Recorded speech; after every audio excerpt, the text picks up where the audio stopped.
So today I'm at the Amman Citadel. Amman Citadel sits on Jabal al-Qal'a, Qalaa.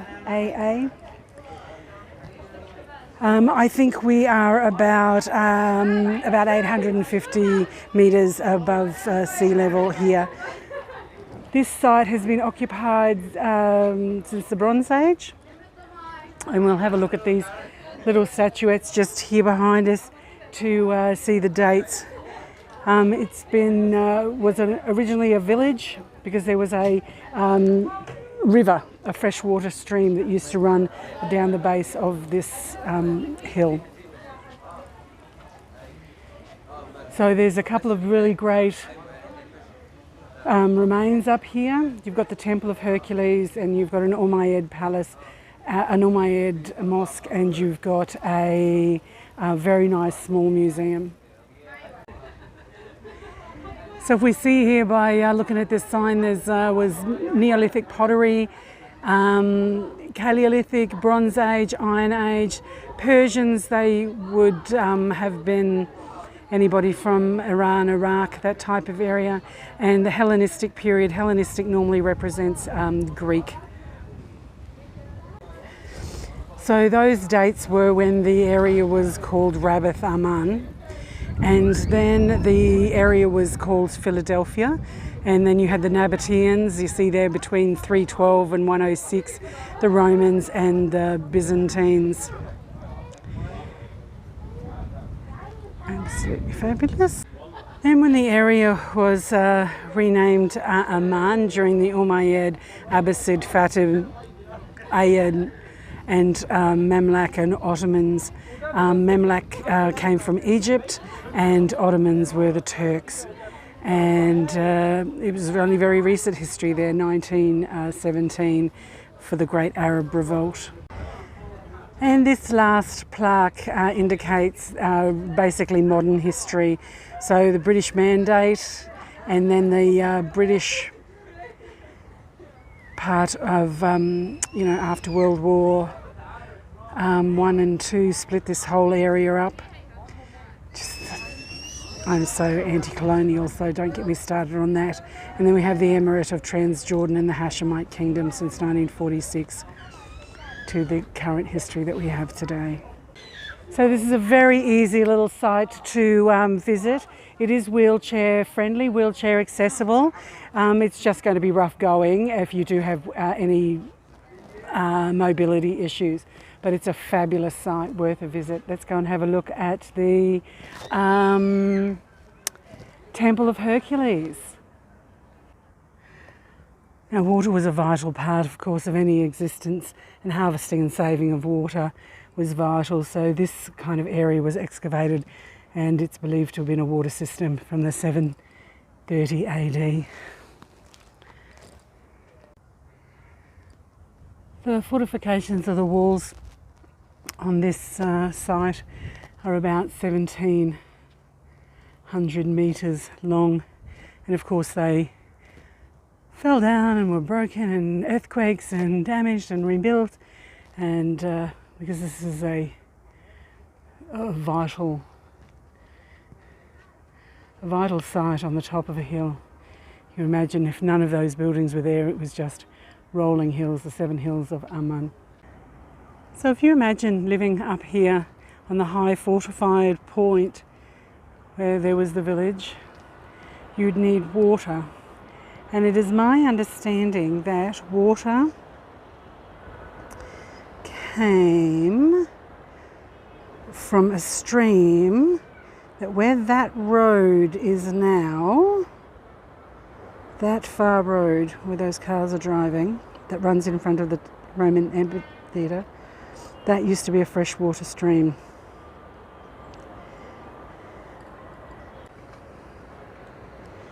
We'll get to visit the Roman Amphitheater a little bit later. Spectacular.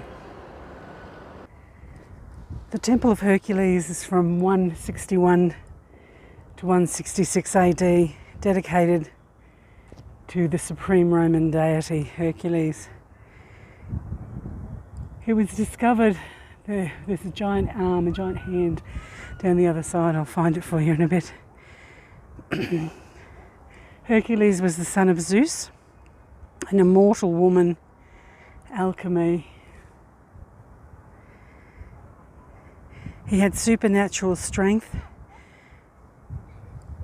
and Hercules was also minted on Roman coins at the time when this area was called Philadelphia.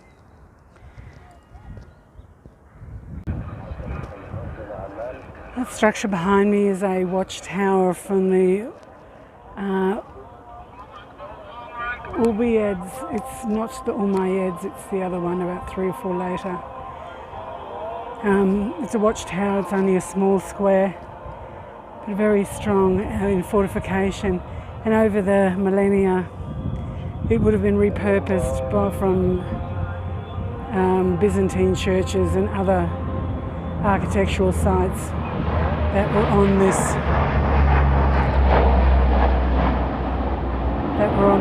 site. So everything was repurposed. They didn't have to bring up fresh rocks, stone.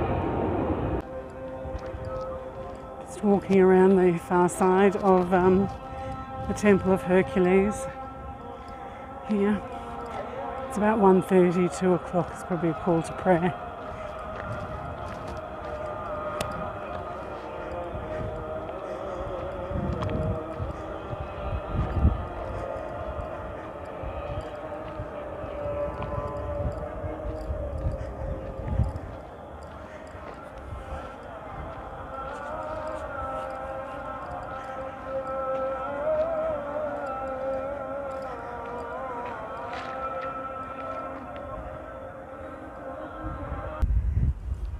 This hand is believed to be from a statue of the colossal statue of that Roman period found near the Temple of Hercules. The statue was estimated to be, I think, about 13 metres high, making it one of the largest Greco-Roman statues of the time. It was potentially attributed to Hercules. On the site here of the Citadel, just near the Temple of Hercules, is the Archaeological Museum. It's a nice little carving of Medusa there. It's only a small museum, but well worth a visit.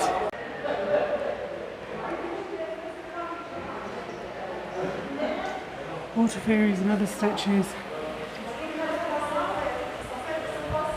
Fossilised fish. Flintstones, just beautiful.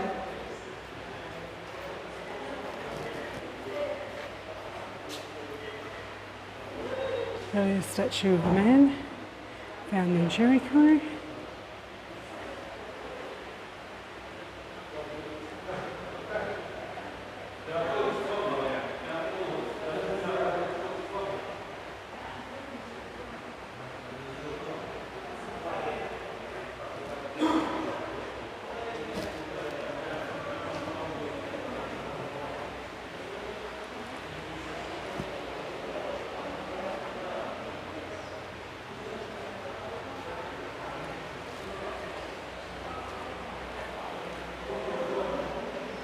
It's a lovely museum. Oh, beautiful oil lamps there.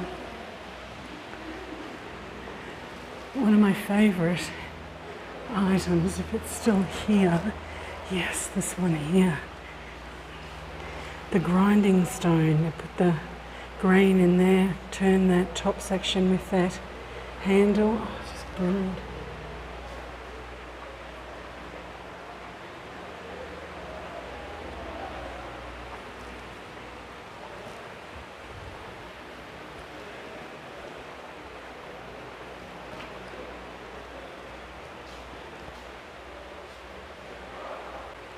So this is a Mesha stele. Mesha was the king of Diban or Moab back in 850 BC. And the inscription basically gives you a history of Jordan and Palestine in the first millennia BC. It relates to both the Israelites, the Judeans, the Ammonites, and the Edomites. That's a measure stele. That's in equal importance to the Dead Sea Scrolls, just history, living history.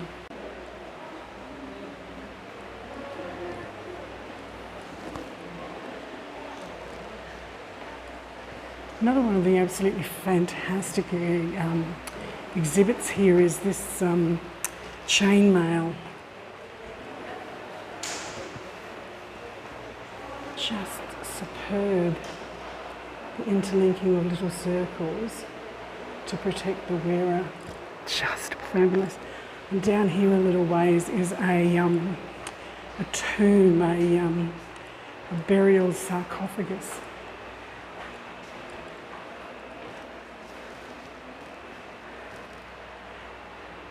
Anthropoid coffins.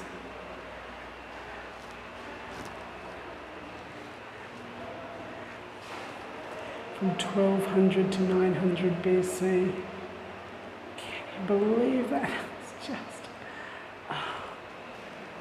amazing. One of the reasons I really like this museum is it goes from 1 millennia BC with prehistoric bones in a nice sequence to the to evolution. It is just fabulous. It's only really 2-3 rooms, but it's just my favourite little museum here in Jordan.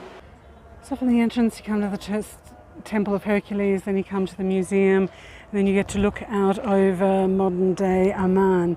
And what you can see, that round hotel, is the Bellevue. Beautiful view. And the one next to it is very close to my hotel. So that'll be third circle.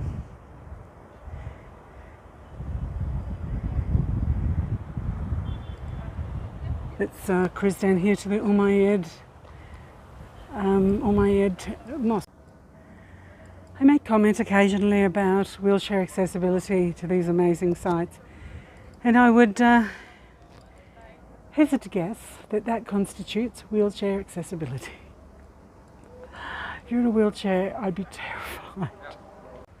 After moving from the little museum, you come up into this Roman area. They've reconstructed a facade there from the rubble, and there's the Umayyad Mosque. Entering the Umayyad Mosque, the temperature just plummets markedly. There's some reconstructions of what the insides would look like, because you can compare that to some original ones on the other side of the wall there.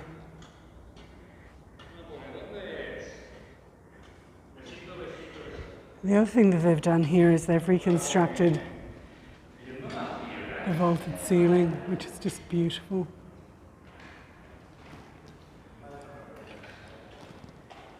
The carvings are really quite intricate and pretty. Just as you're about to leave or enter, depending on which way you come in, you're greeted with this flower in one of the doorways. So that's the Umayyad Mosque.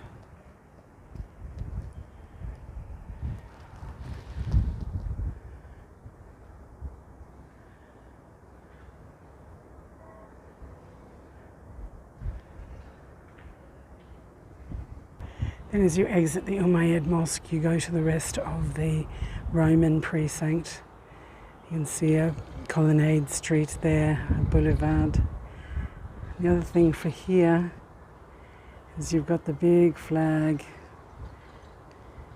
over the new city of Amman. That's our visit to the Citadel, Amman Citadel.